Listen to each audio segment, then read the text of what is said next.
मैं मेरा एक्सपीरियंस अभी मीनाक्षी दीदी के चैनल में दे रही हूँ। आप सबको अच्छा लगा सुनकर।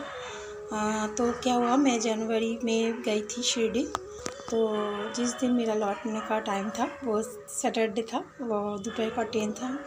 और हम लोग जब भी जाते हैं शिरडी तो बाबा को मैं लौटते वक्त लास्ट में होता है ना, मायका से आते वक्त जैसे होता है तो बहुत कष्ट होता है मेरे। तो मैं उस दिन मैं मॉर्निंग में बाबा को मॉर्निंग दर्शन करने गई, और दर्शन करके जब लौटी तो मैं अपने हस्बैंड को बोली कि जे आप जाओ, मैं थोड़ा 11 और 15 अध्याय साई सच्चरित्र 11 और 15 अध्याय अस्तवन मंजरी का मैं डेली पाठ करती हूँ डेली। तो मैंने बोला ठीक है, मैं पाठ करके आती हूँ द्वारका माई में। तो मैं गई अकेली, मेरे हस्बैंड चले गए थे रूम पे।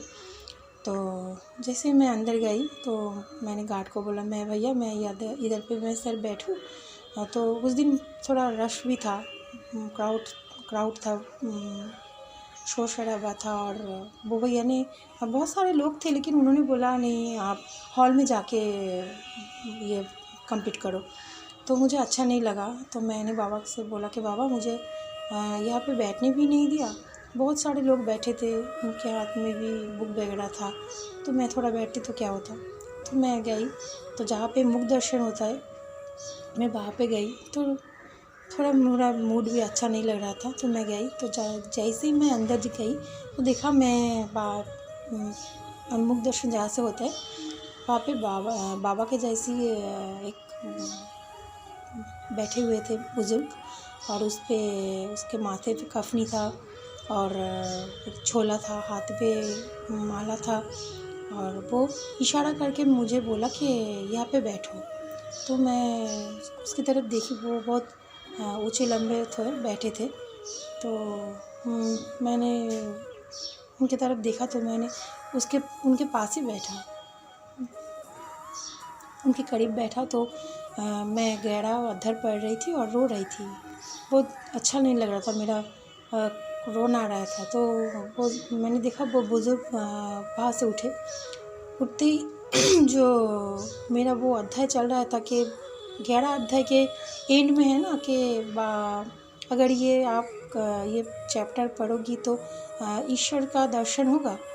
तो वैसे ही कुछ मेरे साथ हुआ। तो जैसे बुजुर्ग आदमी वहाँ से उठे और मेरे हाथ पे 2 बार मेरे माथे पे उन्होंने हाथ रखा, और जैसे आशीर्वाद देते ना कि जुग जुग जियो, अच्छे रहो, ऐसे कुछ उन्होंने मेरे हाथ पे 2 बार हाथ हिलाया और वो सामने की ओर चल पड़े। तो जैसे ही सामने की ओर चल पड़े, वहाँ पे तो भीड़ था और बाबा के मुख दर्शन हो रहा था। तो मैंने देखा वो आदमी, मैंने मतलब वो बुजुर्ग सामने की ओर गए, फिर वो पूरा गायब हो गया। फिर मैंने ना ऐसे हो जाता है ना किसी को कि अरे ये क्या हो गया। मैंने इधर ढूंढा उधर ढूंढा, दाएं तरफ मैंने भाग के गई, क्योंकि बाएं तरफ से तो निकलने का कोई रास्ता नहीं।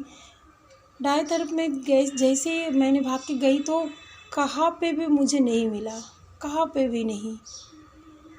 मैं ना एकदम रो पड़ी ज़ोर ज़ोर से कि ये क्या हो गया। मैंने बाबा को तो स्पर्श भी नहीं किया, लेकिन उन्होंने मेरे को अपने पास बिठाया और मुझे बोला कि यहीं पे बैठ के तू पढ़ बेटी। क्योंकि ऐसा कभी हुआ नहीं कि द्वारका माई से मुझे बोला कि नहीं आप चले जाओ, मैं रात को भी पढ़ती हूँ। लेकिन उस दिन पता नहीं बाबा का क्या मर्ज़ी था, तो मेरे साथ ये चमत्कार हुआ है। मुझे बाबा का ये ब्लेसिंग मिला है। साक्षात बाबा आए थे मेरे माथे के ऊपर हाथ रख के, उन्होंने आशीर्वाद दिया।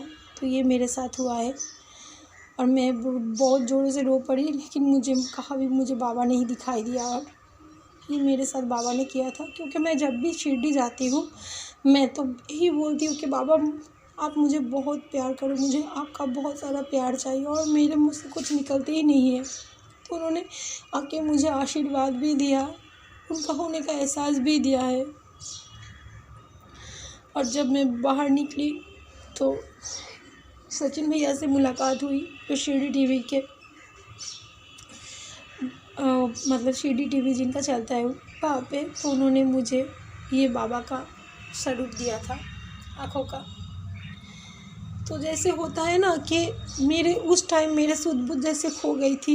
मैं बाबा को स्पर्श भी नहीं किया, कह पाया, कुछ बोल भी नहीं सका, सिर्फ रो रही थी बुक पढ़ते पढ़ते। और बाबा ऐसे ही मेरे पास आके मुझे आशीर्वाद देके चले गए। ओम साई राम, जय साई राम।